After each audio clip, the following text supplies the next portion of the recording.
अर्जुन की परीक्षा और शिव की कृपा। एक बार वीरवर अर्जुन उत्तराखंड के पर्वतों को पार करते हुए एक अपूर्व सुंदर वन में जा पहुँचे। वहाँ के शांत वातावरण में वे भगवान शंकर की तपस्या करने लगे। उनकी तपस्या की परीक्षा लेने के लिए भगवान शंकर एक भील का वेश धारण कर उस वन में आए।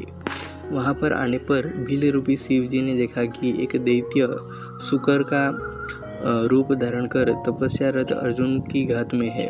शिव जी ने उस दैत्य पर अपना बाण छोड़ दिया। जिस समय शंकर भगवान ने दैत्य को देखकर बाण छोड़ा, उसी समय अर्जुन की तपस्या टूटी और दैत्य पर उनकी दृष्टि पड़ी। उन्होंने भी अपना गांडीव धनुष उठाकर उस पर बाण छोड़ दिया। शुकर को दोनों बाण एक साथ लगे और उसके प्राण निकल गए। शुकर के मरे जाने पर भील रूपी शिव जी और अर्जुन दोनों ही शुकर को अपने बाण से मरा होने का दावा करने लगे। दोनों के मध्य विवाद बढ़ता गया और विवाद ने युद्ध का रूप धारण कर लिया। अर्जुन निरंतर भील पर गांडीव से बाणों की वर्षा करते रहे, किंतु उनके बाण भील के शरीर से टकरा टकरा कर टूटते रहे और भील शांत खड़े हुए मुस्कुराता रहा। अंत में उनकी तरकस के सारे बाण समाप्त हो गए। इस पर अर्जुन ने भील पर अपनी तलवार से आक्रमण कर दिया। अर्जुन की तलवार भी भील के शरीर से टकराकर दो टुकड़े हो गई। अब अर्जुन क्रोधित होकर भील से मल्ल युद्ध करने लगे। मल्ल युद्ध में भी अर्जुन भील के प्रहार से मूर्छित हो गए। थोड़ी देर पश्चात जब अर्जुन की मूर्छा टूटी तो उन्होंने देखा कि भील अब भी वहीं खड़े मुस्कुरा रहा है। भील की शक्ति देखकर अर्जुन को अत्यंत आश्चर्य हुआ और उन्होंने भील को मारने की शक्ति प्राप्त करने के लिए शिव मूर्ति पर पुष्पमाला डाली, किंतु अर्जुन ने देखा कि वह माला शिव मूर्ति पर पड़ने के स्थान पर भील के कंठ में चली गई। इससे अर्जुन समझ गए कि भगवान शंकर ही भील का रूप धारण करके वहां उपस्थित हुए हैं। अर्जुन शंकर जी के चरणों में गिर पड़े। भगवान शंकर ने अपना असली रूप धारण कर लिया और अर्जुन से कहा, हे अर्जुन, मैं तुम्हारी तपस्या और पराक्रम से अति प्रसन्न हूँ और तुम्हें पशुपतास्त्र प्रदान करता हूँ। भगवान शंकर अर्जुन को पशुपतास्त्र प्रदान कर अंतर्ध्यान हो गए। उसके पश्चात वहां पर वरुण, यम, कुबेर, गंधर्व और इंद्र अपने अपने वाहनों पर सवार होकर आ गए। अर्जुन ने सभी देवताओं की विधिवत पूजा की। यह देखकर यमराज ने कहा, अर्जुन, तुम नर के अवतार हो तथा श्री कृष्ण नारायण के अवतार है। तुम दोनों मिलकर अब पृथ्वी का भार हल्का करो। इस प्रकार सभी देवताओं ने अर्जुन को आशीर्वाद और विभिन्न प्रकार के दिव्य एवं अलौकिक अस्त्र शस्त्र प्रदान कर अपने अपने लोकों को चले गए। अपने लोकों को वापस जाते समय देवराज इंद्र ने कहा, हे अर्जुन, अभी तुम्हें देवताओं के अनेक कार्य संपन्न करने हैं, अतः तुमको लेने के लिए मेरा सारथी आएगा।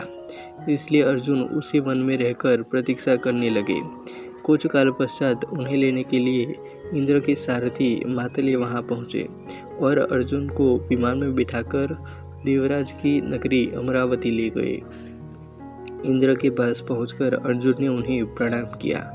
देवराज इंद्र ने अर्जुन को आशीर्वाद देकर अपने निकट आसन प्रदान किया। अमरावती में रहकर अर्जुन ने देवताओं से प्राप्त हुए दिव्य और अलौकिक अस्त्र शस्त्रों की प्रयोग विधि सीखी और उन अस्त्र शस्त्रों को चलाने का अभ्यास करके उन पर महारत प्राप्त कर लिया। फिर एक दिन इंद्र अर्जुन से बोले, वत्स, तुम चित्रसेन नामक गंधर्व से संगीत और नृत्य की कला सीख लो। चित्रसेन ने इंद्र का आदेश पाकर अर्जुन को संगीत और नृत्य की कला में निपुण कर दिया। एक दिन जब चित्रसेन अर्जुन को संगीत और नृत्य की शिक्षा दे रहे थे, वहां पर इंद्र की अप्सरा उर्वशी आई और अर्जुन पर मोहित हो गई। अवसर पाकर उर्वशी ने अर्जुन से कहा, हे अर्जुन, आपको देखकर मेरी प्रणय जागृत हो गई है, अतः आप कृपया मेरे साथ विहार करके मेरी प्रणय को शांत करें। उर्वशी के वचन सुनकर अर्जुन बोले, हे देवी, हमारे पूर्वज ने आपसे विवाह करके हमारे वंश का गौरव बढ़ाया था, अतः पुरु वंश की जननी होने के नाते आप हमारी माता के तुल्य है।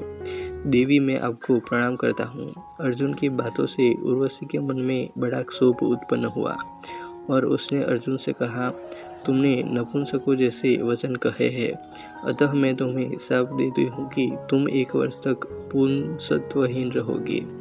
इतना कहकर उर्वशी वहाँ से चली गई। जब इंद्र को इस घटना के विषय में ज्ञात हुआ तो वे अर्जुन से बोले, वत्स, तुमने जो व्यवहार किया है वह तुम्हारे योग्य ही था। उर्वशी का यह शाप भी भगवान की इच्छा थी। यह शाप तुम्हारे अज्ञातवास के समय काम आएगा। अपने 1 वर्ष के अज्ञातवास के समय ही तुम पुंसत्वहीन रहोगे और अज्ञातवास पूर्ण होने पर तुम्हें पुनः पुंसत्व की प्राप्ति हो जाएगी। कहानी अच्छी लगी हो तो ऐसे ही और कहानियों के लिए वीडियो को लाइक, कमेंट और शेयर कर दीजिएगा। और चैनल को अभी तक सब्सक्राइब नहीं किया हो तो सब्सक्राइब कर लेना। मिलते हैं और एक वीडियो में। जय हिंद, वंदे मातरम।